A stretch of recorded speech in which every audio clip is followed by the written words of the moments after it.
doctor Velasco amablemente nos ha dicho que va a reducir su conferencia a una media hora de exposición en afán de regularizar nuestro programa para poder continuar con el mismo. La idea de este segundo seminario, al invitar al doctor Velasco para exponer este tema, que es un tema relacionado con la filosofía de la ciencia, porque bueno, a fin de cuentas nuestra materia de especialidad como periodistas pues es la ciencia, y a todo esto, ¿qué es la ciencia? ¿Qué es el conocimiento científico? ¿Qué distingue al conocimiento científico de otro tipo de conocimientos? Yo creo que es un ejercicio de reflexión que todos los periodistas debemos hacer continuamente. La ciencia misma es una materia que cambia con el tiempo, cambia con el espacio. Hay mucha producción sobre estos temas, y si nosotros lidiamos todos los días o todas las semanas o todos los meses, según la periodicidad de nuestros medios, con contenidos científicos, bien es que nos aseguremos de entender en la medida de lo posible, de entender los significados de la ciencia. Y para hacer esto, bueno, existe un área de conocimiento que es la filosofía de la ciencia. Es un área de conocimiento para la cual pues no cualquiera puede dedicarse, hay que hacer estudios doctorales en la materia. Es todo un campo desarrollado mundialmente, es incluso un campo gremial, el de los filósofos de la ciencia, así que nos sentimos muy congratulados de poder tenerlo con nosotros, doctor Velasco. Bueno, vemos que ya la mayoría de las personas han ingresado. Repito, pueden ustedes leer toda la semblanza y un planteamiento inicial del doctor Velasco sobre este tema, lo tienen ustedes a la mano. Y sin mayor preámbulo, doctor Velasco, le pedimos que nos acompañe, por favor, con su discurso. Muchas gracias, doctor Velasco, por la invitación, por dar cabida a la filosofía que está lejana, pero no negociable. A Jesús Mendoza por la invitación. Me da mucho gusto estar con todos ustedes y quisiera empezar por hacer una brevísima reflexión. Los que nos dedicamos a la filosofía tenemos esa manía, ¿verdad?, de analizar las palabras y los conceptos. El título de este seminario, Seminario de Periodismo de, quiero aquí enfatizar el término de ciencia y tecnología, porque si hubiera sido Seminario de Periodismo Científico y Tecnológico no tendría nada que hacer aquí. No se trata de volver científico ni mucho menos tecnocientífico al periodismo, sino reconocerle toda su valía humanística, como una actividad humanística. Y ahí entonces ya nos sentimos en casa. Pero además también subrayar el concepto iberoamericano. Yo creo que es muy importante en este tiempo en el que transitamos, nos debatimos hacia la sociedad del conocimiento. Yo tengo la impresión de que toda sociedad ha sido del conocimiento, pero eso es una discusión aparte, ¿verdad? Es una discusión aparte. El reconocer la singularidad de Iberoamérica. Iberoamérica no solamente es una región geográfica, es una experiencia histórica compartida que de una etapa de relaciones de dominación colonial hemos pasado a una etapa de interdependencia cultural, política, social, y creo que desde luego tenemos una característica distintiva. Esta idea de una comunidad iberoamericana es algo que aprendimos muy claramente de nuestros queridísimos y muy extrañados maestros del exilio republicano español, José Gaos, Adolfo Sánchez Vázquez, Girau. Todos ellos reflexionaron sobre nuestra tradición, hablan de una tradición compartida, y es una tradición siempre de lucha y emancipación. Es algo muy importante y creo que esto se refleja en el tipo de humanidades y creo que también debería reflejarse en el tipo de periodismo y comunicación que tendríamos que desarrollar desde Iberoamérica. Veremos, muy alentador esta reunión que el doctor Cabrero nos dice próximamente, ese encuentro iberoamericano, primero pues de ministros de ciencia y tecnología y después de los jefes de Estado. Y claro, desde esta, en particular el enfoque que quisiera darle a esta plática sobre la racionalidad de la ciencia, los filósofos, pues, el concepto de racionalidad es un concepto central. Yo voy a hablar de la racionalidad de la ciencia desde la filosofía, pero desde una perspectiva singular de la filosofía que hemos estado cultivando un grupo amplio de filósofos iberoamericanos durante la última década prácticamente. En 2005 organizamos en la Facultad de Filosofía y Letras el primer congreso de filosofía política de la ciencia. Aquí el término es subrayar política de la ciencia. Y en realidad, como veremos, se trata no de un enfoque posmoderno en lo más mínimo, sino de rescatar los propósitos originales de la filosofía contemporánea de la ciencia, que desde el principio del siglo XX empezó a desarrollarse con filósofos, vamos a referirnos a ellos, el que yo creo más importante del siglo XX, Pierre Duhem. Veremos la enorme contribución. Toda la obra de Popper es una respuesta a Duhem. El positivismo lógico es una respuesta a Duhem. Kuhn es impensable sin Duhem, sin embargo es un autor muy poco estudiado. Pero ellos ya concebían el carácter de la ciencia y la tecnología, como nos los exponía hace unos momentos el doctor Cabrero, como el principal medio de producción y el principal factor de desarrollo social. Luego, no puede haber una filosofía de la ciencia que no tome en cuenta su carácter social y político. Y es algo que olvidamos durante la mayor parte del siglo XX y lo estamos rescatando ahora a principios de siglo. Entonces, va a ser desde este enfoque de la filosofía política de la ciencia, en la que, como les decimos, hay aportaciones muy importantes de la comunidad filosófica iberoamericana, de los dos hemisferios, no tanto del europeo como del americano. Y esto es algo con lo que contribuimos, ¿verdad?, a este fortalecimiento de una cultura iberoamericana. Y desde luego, pues el enfoque tiene, creo que como todo enfoque filosófico, desde tiempos de Platón hasta Kant en nuestros días, pues la filosofía siempre se distingue por eso, por ser criticona y reflexiva, propositiva. Entonces felicito el espíritu crítico, reflexivo y propositivo de este seminario. Voy ya no a presentar la ponencia, sino a pasar directamente a las conclusiones. No es que me vaya a brincar la ponencia, pero creo que es una manera. Las conclusiones son bastante amplias, son cerca de 4 páginas de conclusión, resumen y conclusiones, como ahí se dice. Y creo que para ahorrar un poco de tiempo, pues podríamos ir comentando cada una de las conclusiones. Pues paso a la primera de ellas, ¿no?, que es un poco les voy a decir en qué consiste la plática. Primero, una ubicación en un contexto histórico de la concepción moderna de la ciencia, de la racionalidad científica. Cómo surge, cuál es su propósito y cuáles han sido las consecuencias de ese concepto moderno de racionalidad. Está en este primer punto la idea moderna de racionalidad científica, iniciada por Descartes en el siglo XVII, consiste básicamente en una justificación de las teorías científicas a través de un riguroso método que demuestre con certeza la verdad absoluta de las teorías. El método de análisis y síntesis demostrativa propuesto por Descartes requiere de conceptos universales y precisos, primordialmente matemáticos. Esta concepción metodológica de la racionalidad se generalizó a todas las ciencias formales, naturales y sociales y sigue siendo hoy en día una concepción con bastante influencia. Quiero decirles que esto surge como parte de un proyecto, como parte del proyecto civilizatorio de la modernidad. En el siglo XVI, sobre todo en el mundo iberoamericano y en el resto del mundo, en Europa, este no es el concepto de ciencia que se tiene. La ciencia era reconocida con un carácter eminentemente, que llamamos los filósofos, falibilista. Es decir, no hay verdad absoluta en la ciencia. Y esto es algo que está desde la antigüedad hasta el Renacimiento.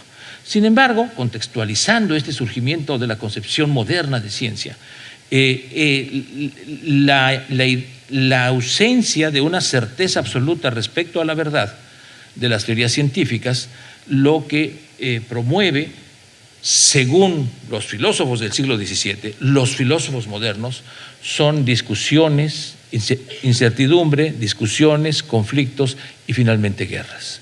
Descartes vive en la época de las guerras de religión, en las sangrientísimas guerras de religión. Pero estamos viendo el siglo XVII desde Europa, habrá que verlo desde Iberoamérica. Y esto es algo que a veces se olvida, pero que tenemos que tener muy presente. La modernidad como proyecto civilizatorio surge con el mundo iberoamericano. No es sino hasta la transformación del mundo por el tropezón, como le llamo yo, no el descubrimiento, sino el tropezón de Colón con un continente que nunca supo que se había tropezado, y el dominio de Europa sobre América cuando empieza la modernidad. Y desde inicios mismos de esta modernidad se enfrentan dos grandes concepciones, no solo del conocimiento, sino también de la justicia. Una concepción universalista y una concepción pluralista. Claramente esto lo podemos ver reflejado, por ejemplo, en la famosísima confrontación polémica sobre la conquista, en donde, por ejemplo, Bartolomé de las Casas y Ginés de Sepúlveda, cada uno con su concepción de ciencia, cada uno con su concepción de argumentación, defiende o un proyecto universal de justicia, Ginés de Sepúlveda, o un proyecto pluralista de justicia, Bartolomé de las Casas. Esta confrontación, pues, en el desarrollo del siglo XVI y XVII lleva a, entre otras cosas, a guerras, y eso es lo que les preocupa muchísimo a los filósofos modernos, a los fundadores de la filosofía moderna. ¿Cómo asegurar una visión universal que demuestre la racionalidad definitiva de esa visión de justicia, de mundo, de proyecto, de organización social, termine con las guerras irracionales y se unifiquen todo el desarrollo civilizatorio bajo un mismo modelo? Este es, en el fondo, a lo que responde el nuevo concepto moderno de racionalidad. Una referencia brillante de esta reflexión es de uno de los filósofos más brillantes, también creo yo, del siglo XX, Stephen Toulmin. Y recomiendo mucho aquí la lectura de un libro, un pequeño gran libro, Cosmópolis, y lleva como subtítulo La agenda oculta de la modernidad. Pueden encontrarlo en internet, está de libre acceso, está tanto en español como en inglés, ¿no? Es una reflexión muy interesante que nos hace Stephen Toulmin. Paso a la siguiente y ya voy a ir apurándome. Me voy a referir aquí a las consecuencias epistémicas de este concepto, ¿no? Destacan las siguientes. Redujo significativamente el pluralismo de las diferentes formas de argumentación y justificación racionales de creencias y acciones vigentes desde la antigüedad hasta el Renacimiento, principalmente las formas de argumentación dialógicas como la dialéctica y la retórica. Eso es muy importante porque desde la antigua civilizaciones griega y romana, desde la filosofía griega y romana, racionalidad, la razón, el logos, es inseparable de la palabra y el diálogo. Diálogo, la racionalidad no puede separarse de la comunicación, solo se da a través de la comunicación. Lo que hace la concepción moderna de la racionalidad cartesiana es sustituir esa comunicación por la pretensión de un método riguroso y de conceptos igualmente universales, indubitables. La racionalidad se convierte de dialógica y comunicativa hasta el Renacimiento, impensable de otra manera, en una idea monológica, la demostración. Y desde luego las matemáticas como modelo y la geometría como modelo de esa racionalidad. Separación entre comunicación y racionalidad es una de las consecuencias fundamentales de esta nueva visión de la racionalidad científica. 2. La centralidad del método concluyente y algorítmico, excluyó, es esto mismo que estoy comentando, el diálogo como lugar central de la argumentación. 3. La búsqueda de certeza y la verdad definitiva a través del método eliminó del conocimiento científico y en general todo conocimiento su carácter falible y por lo tanto mejorable. Esto no es ninguna idea posmoderna, es la idea más arraigada hasta el Renacimiento. Solo en el ámbito de las matemáticas hay verdades demostrables y contundentes. En todo lo demás es doxa, son opiniones justificadas. Recordemos la revolución copernicana, ¿no? En ese gran libro de las revoluciones de las esferas celestes de Copérnico, él dice, lo que estoy proponiendo son hipótesis, nunca dices la verdad, son hipótesis. Esta es la concepción propia del Renacimiento, que contrasta mucho con la ciencia moderna. Pero esta concepción propia del Renacimiento, cuando hablo de dialéctica y retórica, estoy hablando de las concepciones más clásicas, ¿sí? Es decir, formas de argumentación no demostrativas, Aristóteles, para acabar pronto. Nada tiene que ver con las ideas de la dialéctica hegeliana, no, estoy hablando de las formas más clásicas de lógica argumentativa, la lógica tópica de Aristóteles, que se convierte en toda una disciplina. Por cierto, los primeros libros de filosofía publicados en todo el continente americano, en 1554, por Alonso de la Veracruz, un humanista de la Escuela de Salamanca, de esa revolucionaria Escuela de Salamanca, son precisamente sobre estos tópicos, Dialéctica Resolutio, libro que se convirtió en texto de todas las universidades iberoamericanas a pocos años. Pero vamos a ver ahora las consecuencias, y paso al punto 3, ¿verdad? Las consecuencias políticas. Entre las consecuencias políticas de la generación del concepto moderno de racionalidad al ámbito social y gubernamental, destacamos las siguientes. Antes de esto, como estoy saltando la ponencia, comentar cómo hay esta generalización.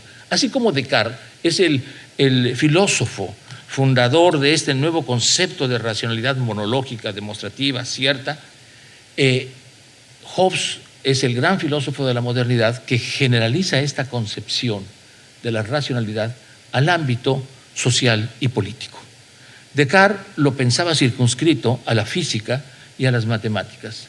Lo demás, no había lugar a la racionalidad y había que tender a la autoridad, sea civil o a la autoridad eclesiástica. Hobbes tiene la audacia de generalizar este concepto de racionalidad demostrativa, metódica, al ámbito de la ciencia civil y con ello pretender una justificación racional de la organización política del Estado. Si ustedes leen el Leviatán o del Ciudadano de Hobbes, encontrarán que es un tratado al modo geométrico, ¿no? Principios, definiciones, teoremas, principios, definiciones, teoremas. Bueno, Hobbes realiza esta generalización y muy pronto tiende a desarrollarse en todas las ciencias. Estamos hablando del siglo XVII, para el siglo XVIII y el siglo XIX, esta concepción cartesiana se convierte en el modelo de racionalidad científica. Pensemos el surgimiento de las ciencias sociales en el siglo XIX, independientemente de las ideologías. Tanto el positivismo comteano, spenceriano, de John Stuart Mill, como el materialismo histórico de Marx, ambos son teorías de la sociedad y de la historia construidas con el rigor conceptual y metodológico cartesiano, absolutamente cartesiano. Claro, esto tiene como consecuencia de que se piense que la política, al menos se piense y se proponga, no que se realice, tiene que estar dirigida y basada en la ciencia. Dos ejemplos contundentes de esto, por ejemplo, es la distinción entre socialismo utópico y socialismo científico de Carlos Marx y Federico Engels. No podemos seguir pensando en utopías filosóficas, tenemos que basar el programa, ya sea de transformación o de mantenimiento del orden, lo que ustedes quieran, una concepción positivista, una concepción liberal, una concepción marxista, en la ciencia. Y si no lo basamos en la ciencia, realmente estamos siendo irracionales. Esta dependencia de la política y de la orden justo a un conocimiento científico es otra de las consecuencias principales de la ciencia. En el caso de México, déjenme referirme a una etapa brillantísima de nuestra producción periodística, dos grandes periodistas del siglo XIX y filosófica. La polémica entre Justo Sierra, en ese periódico La Libertad, que él mismo fundó, y José María Vigil, en el Monitor Republicano. Son periodistas, los dos son artículos periodísticos y al mismo tiempo son reflexiones filosóficas del más alto nivel. Justo Sierra dice que defender la Constitución de 1857, como lo hace José María Vigil, es resultado de un liberalismo metafísico, literario y romántico, irresponsable por carecer de fundamento científico. Y Justo Sierra llamará a su liberalismo el liberalismo científico. Pero así como está el socialismo utópico, científico, pues es lo mismo en México, liberalismo romántico, metafísico y liberalismo científico. ¿Cuáles son estas consecuencias? Voy a referirme, teniendo como referencia muy diferentes autores, por ejemplo Rousseau, por ejemplo Vico, por ejemplo Vigil. Empobrecimiento de la formación ciudadana y de la civilidad como virtud cívica. Si lo que importa es un ejercicio del gobierno con base en la ciencia, la ciudadanía sale sobrando porque no es científica. Desprecio del sentido común y la voluntad popular. Justificación epistémica del poder político con el predominio de los expertos. Esto es lo que he llamado epistemocracia y deterioro de la democracia. Son más de 2 siglos de crítica, aunque esta crítica se intensifica en la segunda mitad del siglo XX, está presente desde el siglo XVIII y XIX. Menciono pues los casos de Rousseau, menciono el caso de Vico, como estos grandes ejemplos, y déjenme decirles una cosa, la mayoría de los grandes humanistas iberoamericanos que nunca despreciaron la ciencia, pero nunca aceptaron la ciencia al margen de las humanidades y en contra de las humanidades. México es un gran ejemplo de esta situación.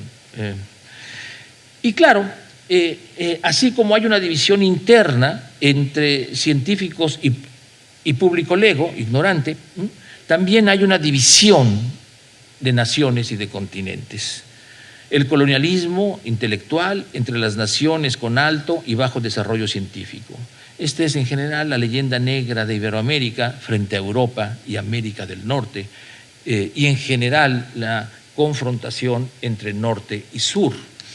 Déjenme referirme muy brevemente a el caso de la enciclopedia, la ilustración y el enciclopedismo francés y su enorme desprecio por América, sobre todo por Iberoamérica. Cornelio de Po, un historiador natural, que es el autor de la entrada del concepto América en la enciclopedia de Diderot, de D'Alembert, ¿no? En la enciclopedia francesa, a mediados del siglo XVIII, escribe también un libro que se llama Las investigaciones filosóficas sobre América, en la que su tesis principal es que América está subdesarrollada por el exceso de humedad y debido a este desvío del desarrollo natural no hay una evolución de las capacidades humanas y no hay un subdesarrollo general. Las teorías del subdesarrollo están ya ahí.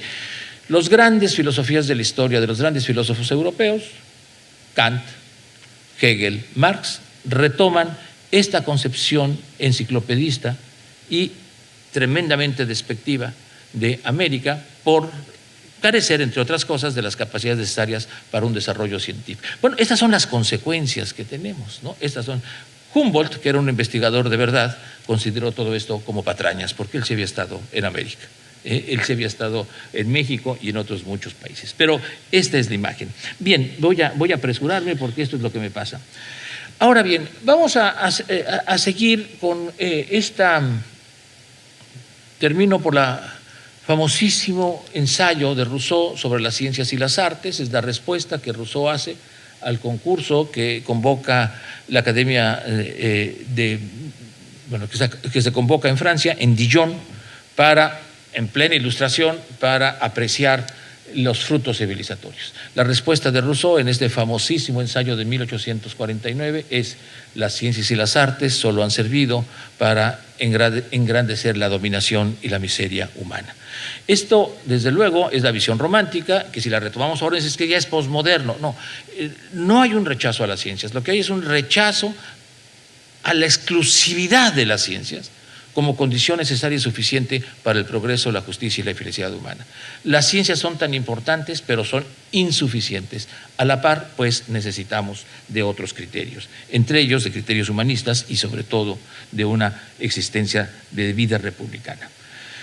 Pero, apresurando, no quisiera desarrollar una crítica política y llegar a este enfrentamiento que es muy común en el siglo XX y hoy en día de la filosofía posmoderna, que no comparto, insisto, no estoy sosteniendo una visión posmoderna de la ciencia en lo más mínimo,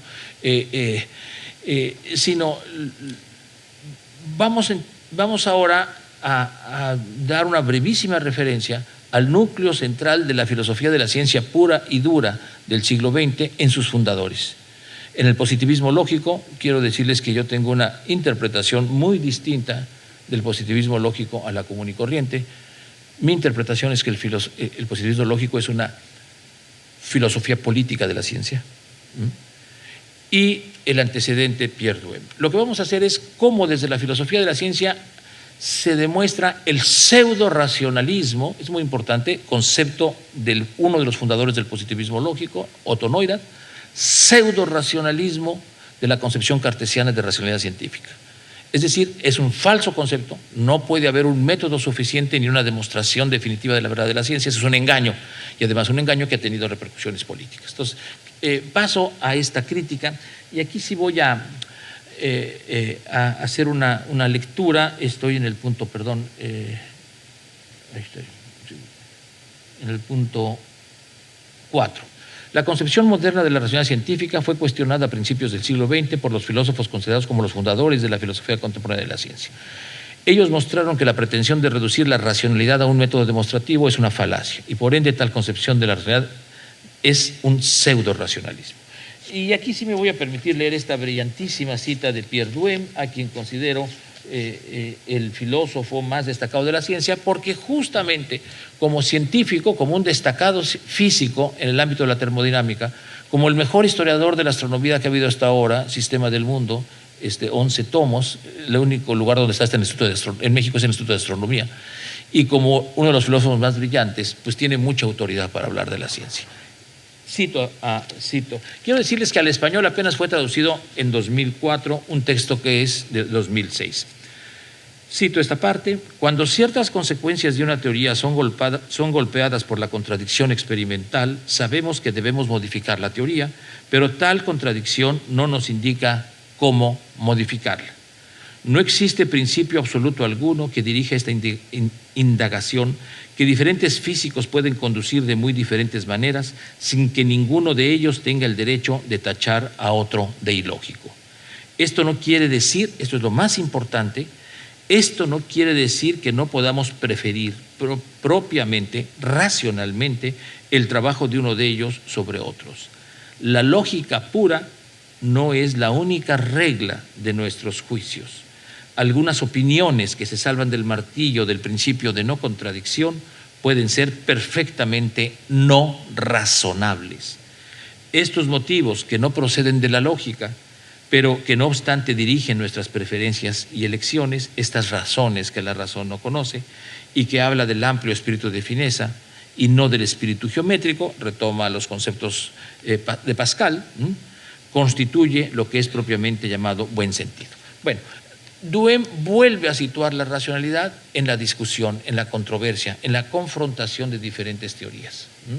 Y aunque el método y la lógica es indispensable, al final de cuentas la decisión es una capacidad de juicio, un juicio prudencial. Ante esta evidencia que apoya igualmente diferentes teorías, diferentes hipótesis, ¿cuál preferimos? Es a través de la confrontación, del diálogo, de la deliberación entre científicos lo que determina la aceptación o rechazo de teorías.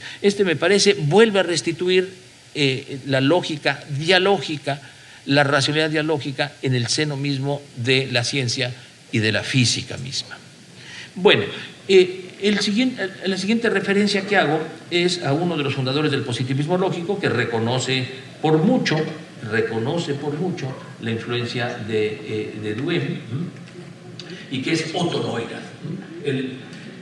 Generalmente se tiene la idea de que el positivismo lógico, así lo creí yo, es la filosofía burguesa, entre comillas, de la ciencia reaccionaria que no toma en cuenta del contexto social. Es exactamente lo contrario, y esto es absolutamente falso e insostenible.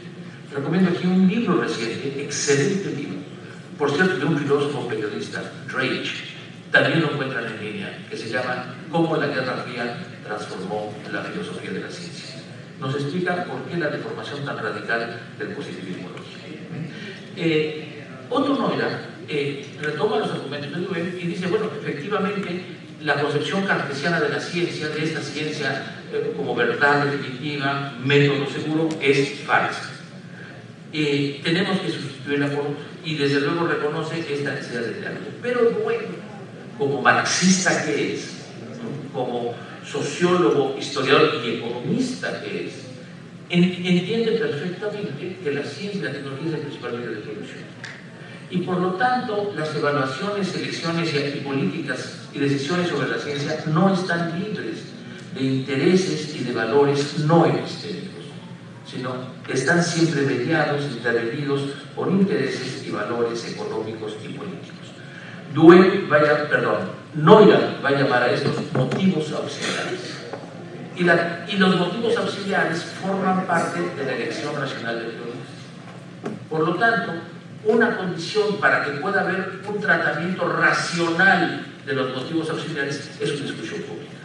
Y él va a decir de una manera tajante: si los motivos auxiliares no son discutidos por la totalidad de la sociedad, el colapso de la sociedad humana será irremediable. Esta es la radicalidad del positivismo lógico, de Otto Noira. No es un desprecio ni a la lógica ni a la teología, todo lo contrario, ni a la ciencia, pero es un reconocimiento de su carácter intrínsecamente político y de que la racionalidad de la ciencia tiene que ser en parte comunicativa.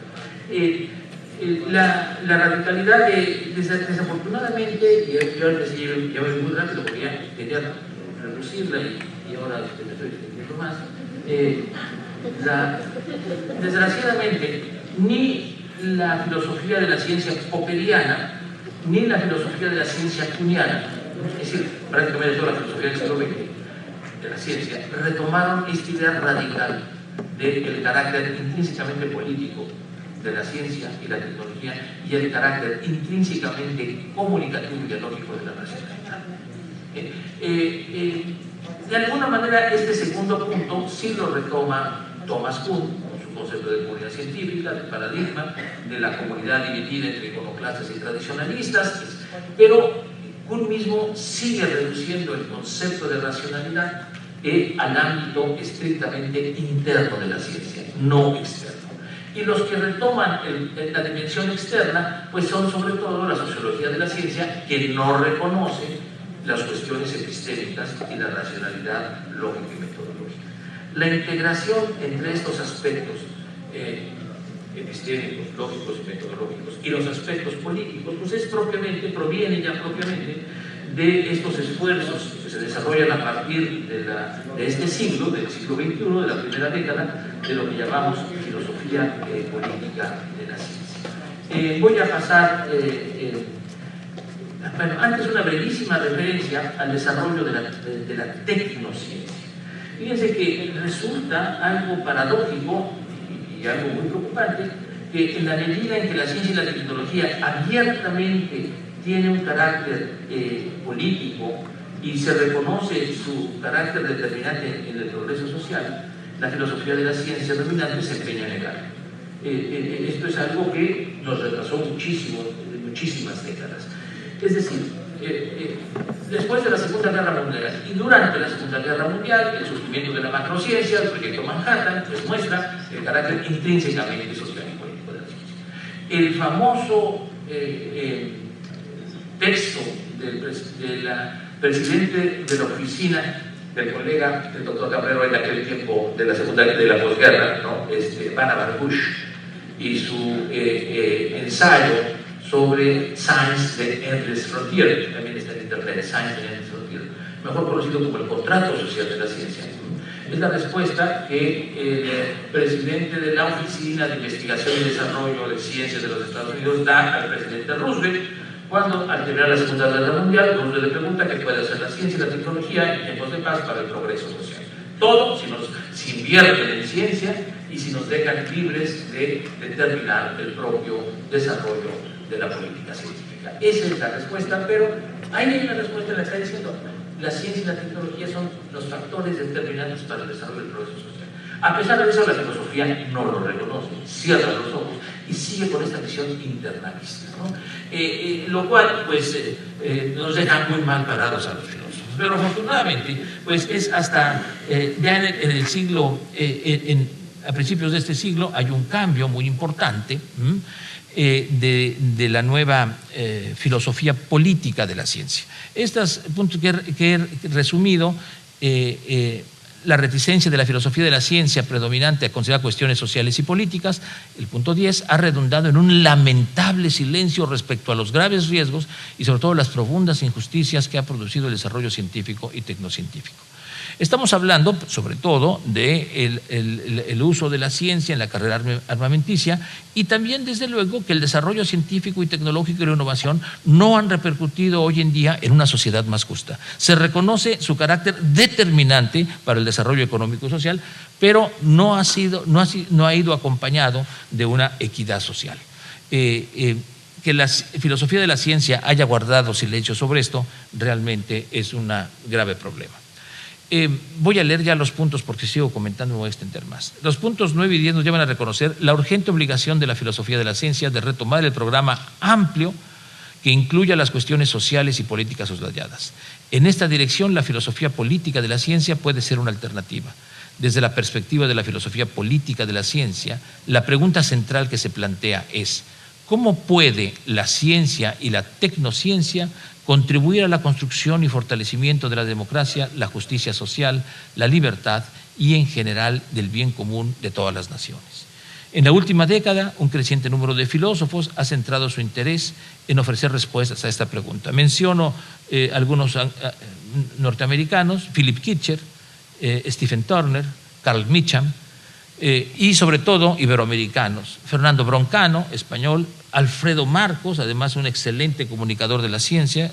Recomiendo mucho su obra recientemente publicada por el Fondo de Cultura Económica, La Ciencia en Acción. Les recomiendo muchísimo esto, porque además es un comunicador muy destacado de la ciencia, Alfredo Marcos.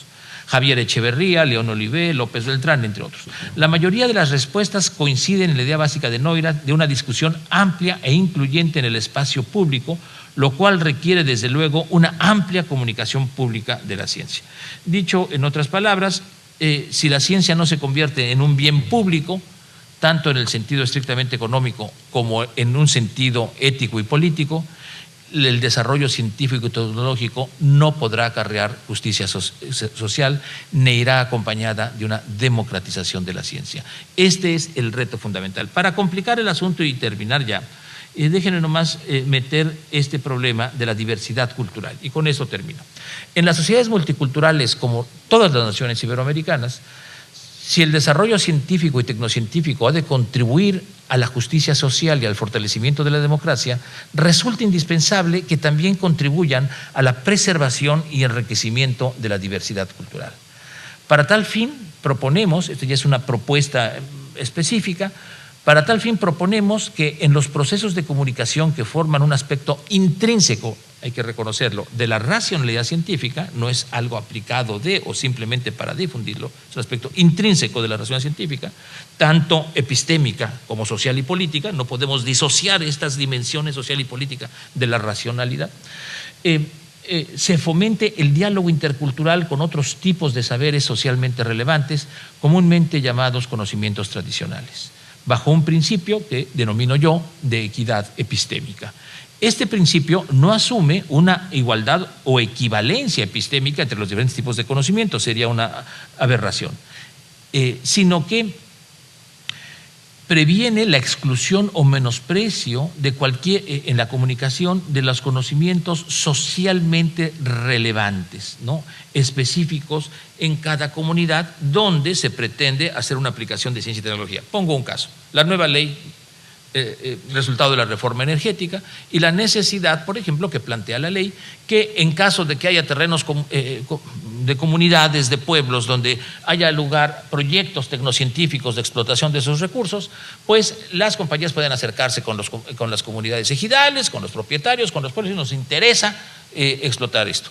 Si se niega, estoy desde luego reduciéndolo y quizás con muchas impresiones, si no le interesa a la comunidad esto, el gobierno puede intervenir en una mediación a través, el concepto es terrible por las connotaciones, aunque es un concepto jurídico, pero las connotaciones son a través de la servidumbre.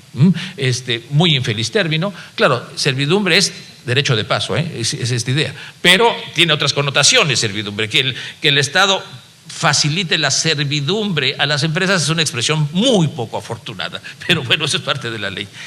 Ahora, aquí es importantísimo que no solo sean cuestiones científicas de la minería o cuestiones económicas, sino se retome con igual valía el punto de vista de las comunidades. Y aquí esos conocimientos tradicionales, esas razones que tendrían las comunidades para aceptar o no aceptar, deben de tener tanto peso como las razones científicas, tecnológicas, sea de la minería, sea de la tecnología. Si asumimos de entrada que la ciencia tiene prioridad sobre otros tipos de razones y conocimientos, es una gravísima injusticia. A propósito, así como el doctor Cabrero hizo propaganda a la maestría de comunicación de la ciencia, yo hago propaganda a nuestra reciente licenciatura en Desarrollo y Gestión Interculturales en la Facultad de Filosofía y Letras, una de cuyas áreas de especialización es gestión del desarrollo científico y tecnológico en contextos multiculturales. Pero terminar ya, ahora sí, la última, me salto ya una y me voy a la 14, 15, a la 14, perdón, es la conclusión 14 y última. Ay, pero no latino, una más, 14. Mientras que los modelos comunicativos unidireccionales del déficit, aquí vamos a consecuencias que tendría esta comunicación intercultural, mientras que los modelos comunicativos unidireccionales del déficit pueden producir una ilustración y un entendimiento público de las ciencias, el modelo dialógico de comunicación de las ciencias contribuye a la formación de una sociedad de conocimiento intrínsecamente pluralista. De acuerdo a la UNESCO, el pluralismo es parte distintiva de la sociedad del conocimiento y quizás es lo que distingue a una sociedad de la información de una sociedad del conocimiento. El reconocimiento de la diversidad cultural es intrínseco, es una condición necesaria de la sociedad del conocimiento. Intrínsecamente pluralista y equitativa, que al mismo tiempo que promueva una ilustración científica en el público lego, fundamental, difunda el sentido común, los valores, las demandas y los conocimientos populares. También algo que no puede olvidarse. Se trata de un proceso comunicativo que, reformulando a Kant utiliza el concepto de uso público de la razón, ya no lo expuse, como el discurso del científico, el gran filósofo, a el público en general para promover su ilustración, un modelo de comunicación del déficit. Ahora, lo que necesitamos no es ese uso público de la razón, sino reformulándolo, un uso público de la pluralidad de razones que fomente al mismo tiempo una ilustración científica del público y una ilustración popular de los científicos. Muchas gracias.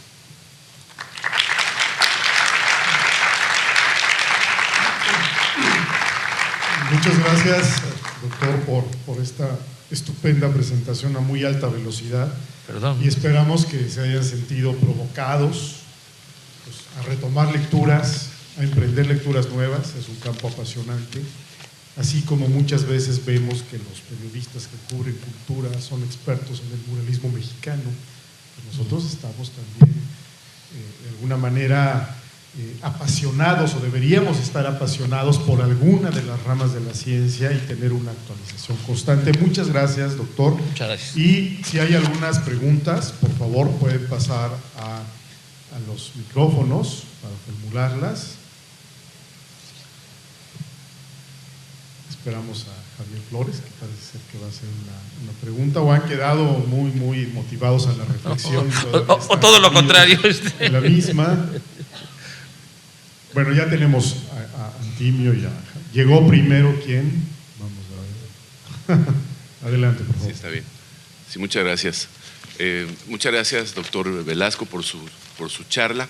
Y yo, retomando este último punto de este enfoque multiculturalista en la comunicación, en el caso de la ciencia, y especialmente en el área de la biomedicina, se ha dado, digamos, como hay datos y pruebas de esta simbiosis, porque de alguna manera hay científicos que se han interesado mucho por el conocimiento tradicional, no solamente en el campo de la botánica, los efectos farmacológicos de algunas sustancias, la medicina tradicional, la participación de las parteras en las comunidades, en fin.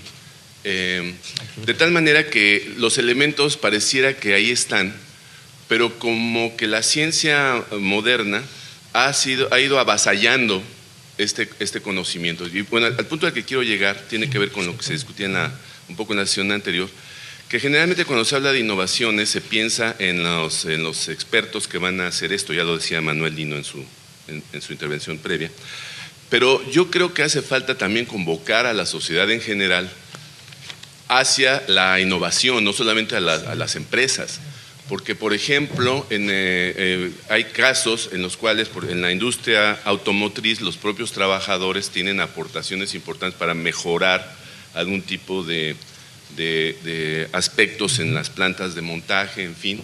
En las comunidades rurales, las poblaciones rurales se las arreglan para manejar el de sus desechos sólidos, en fin.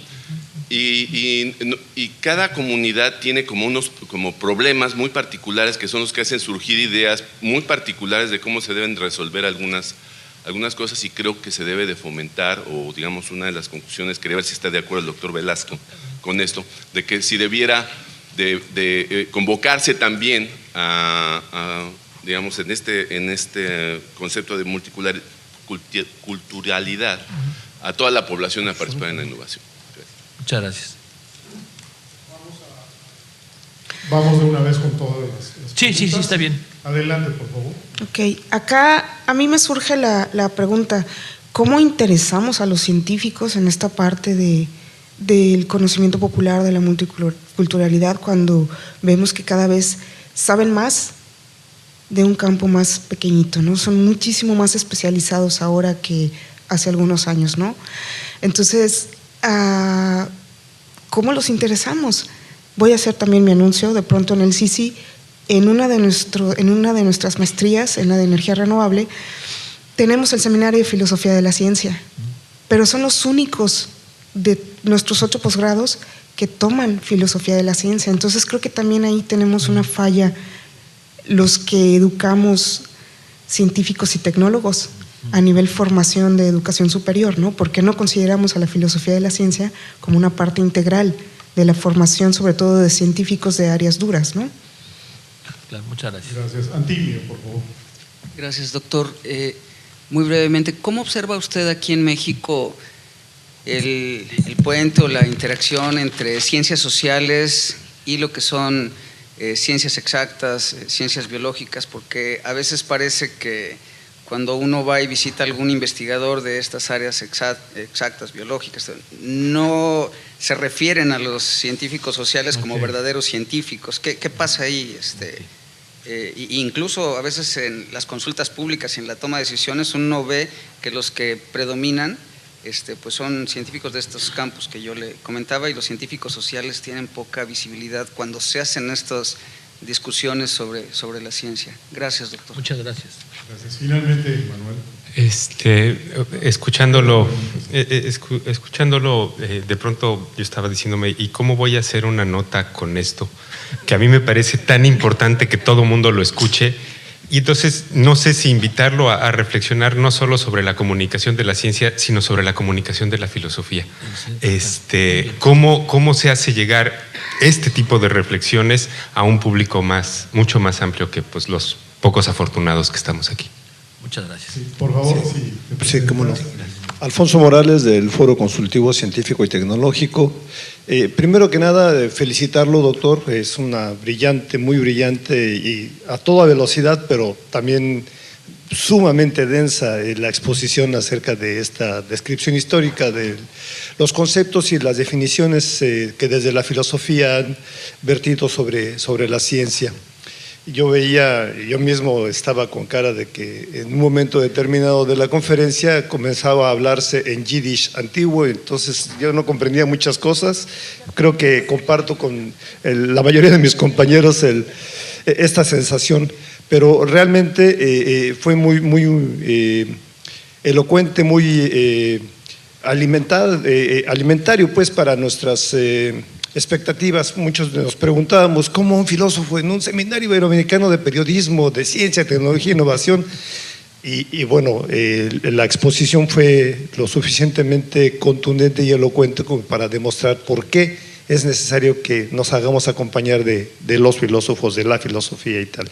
Bueno, mi pregunta en concreto es, en este ejercicio que llevamos ya algunos años de incluir a la sociedad en la creación y el fortalecimiento de una cultura equiparable con el pensamiento científico y tecnológico, ¿cómo poder hacer para que verdaderamente haya un espíritu de inclusión y que tome en cuenta también algunos, los llamados saberes tradicionales, saberes populares, y que no partamos de actitudes sectaristas, ¿no? Ya lo mencionaba Antimio, hay quienes piensan que ciencia, lo que se llama ciencia, solamente las exactas, sino ya miran con cierto desprecio a las ciencias sociales. ¿Cómo incluir a los saberes populares, a los saberes ciudadanos, sin este halo de exclusión y de discriminación, ¿no? Que no los veamos como una especie de pseudociencia, sino que rescatemos el valor que hay ahí, también porque hay un doble analfabetismo científico de parte, bueno, de grandes sectores de la población, pero yo también hablaría de un cierto analfabetismo social de parte de los expertos, ¿no? y de muchas de las instituciones. Gracias. Gracias. Ahora sí, finalmente, Berta. Berta Alicia, alcanzar el conocimiento. Doctor Ambrosio, bueno, creo que además de que tenemos una charla por ahí pendiente, me pareció realmente y muy interesante tu charla. Y bueno, la pregunta o aunar a lo que tú decías, estas reflexiones que se hicieron desde la Ilustración con Rousseau y luego se las volvieron a hacer en la Guerra Fría, nos la seguimos haciendo esa pregunta hoy.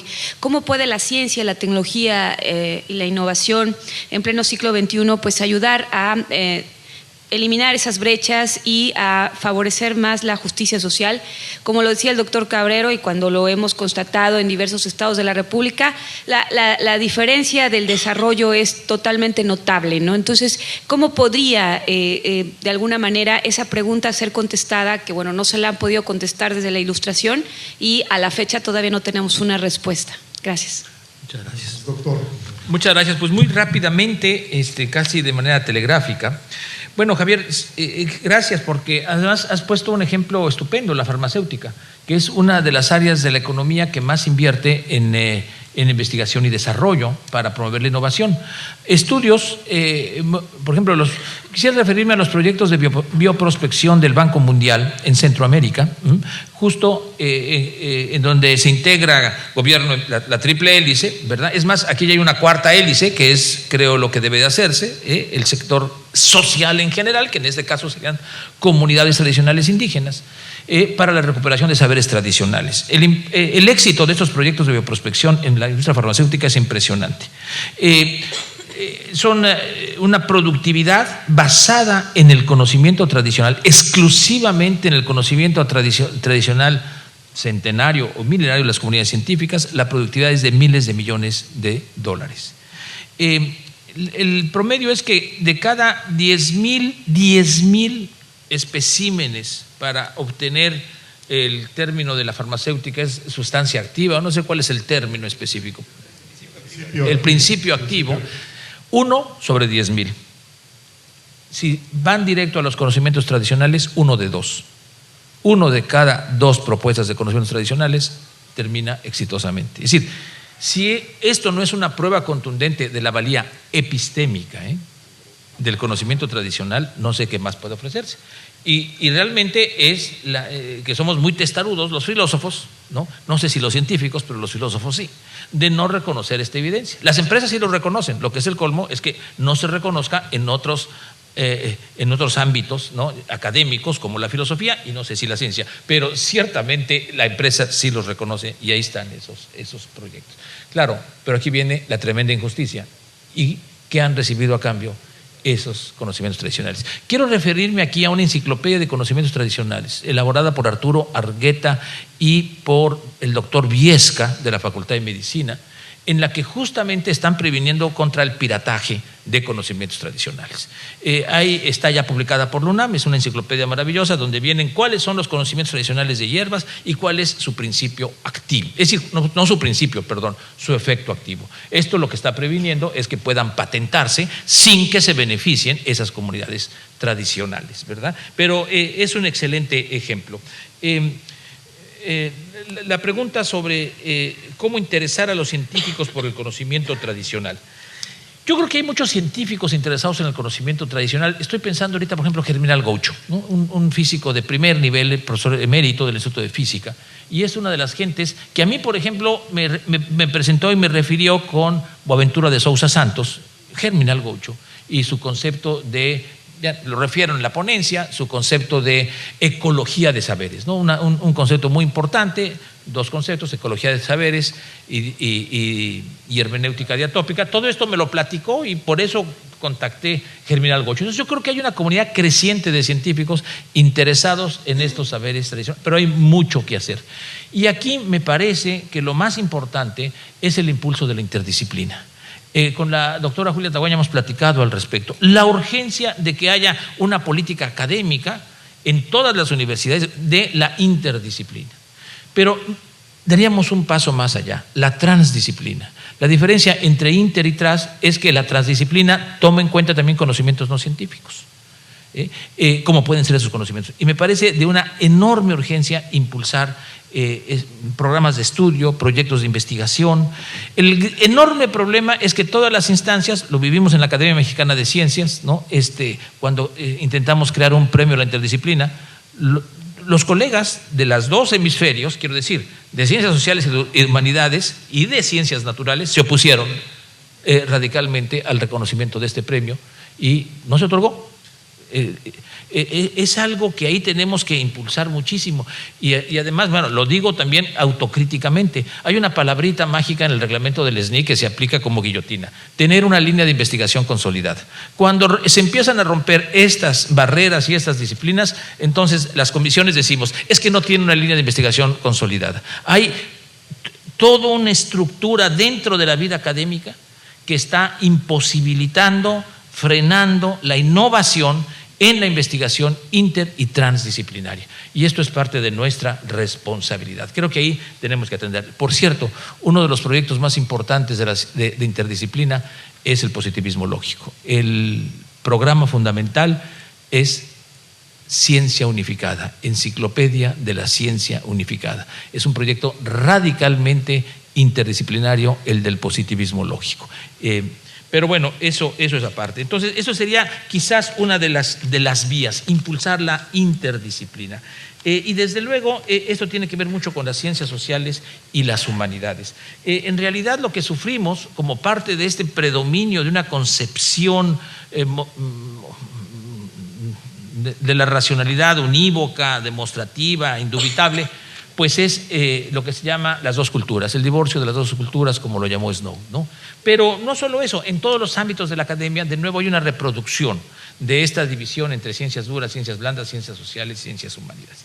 Creo que la única manera de promover la superación de estas absurdas jerarquías y dicotomías es promover la interdisciplina de nuevo y la transdisciplina, donde se reconozca la valía de las aportaciones de diferentes perspectivas sin reducir sus especificidades, ¿no? Sin reducir sus criterios de evaluación específica. Esto en el SNI lo hemos pues insistido mucho, de que hay que reconocer las formas específicas y hay que valorar de manera distinta, tal y como a las ciencias sociales y a las humanidades, pero al mismo tiempo promover su integración.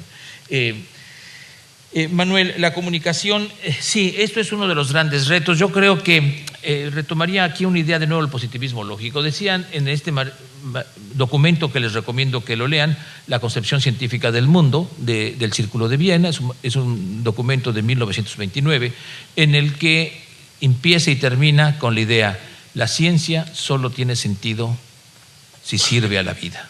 La ciencia solo tiene sentido si sirve a la vida. Hay que recuperar esos documentos clásicos del positivismo lógico.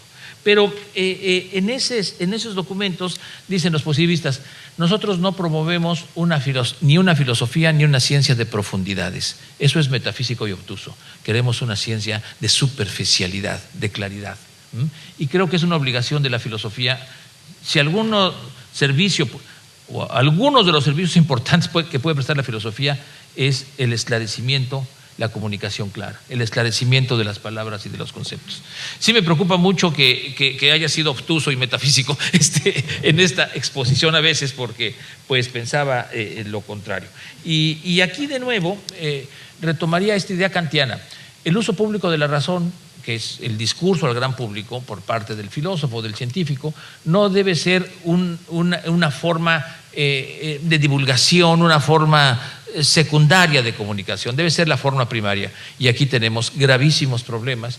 Qué bueno que ya se esté pensando que en el nuevo reglamento del SNI se valorarán las publicaciones de divulgación, que lo digo de nueva cuenta, como miembro de Comisión de Diccionario del SNI, valen punto menos que cero, ¿no? Si alguien pone de divulgación, no es trabajo de investigación, es un absurdo en una situación en la que, y eso no solamente es cuestión de reglamento, es también práctica de las comunidades de evaluación, ¿eh? Es decir, tenemos que poner al mismo nivel de valía la divulgación, la comunicación de la ciencia que la investigación. Esto, si me oyen mis colegas de la comisión a la que pertenezco, seguramente van a pedir mi exclusión, pero bueno.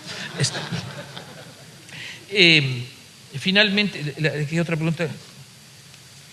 Alfredo, sí. Bueno, pues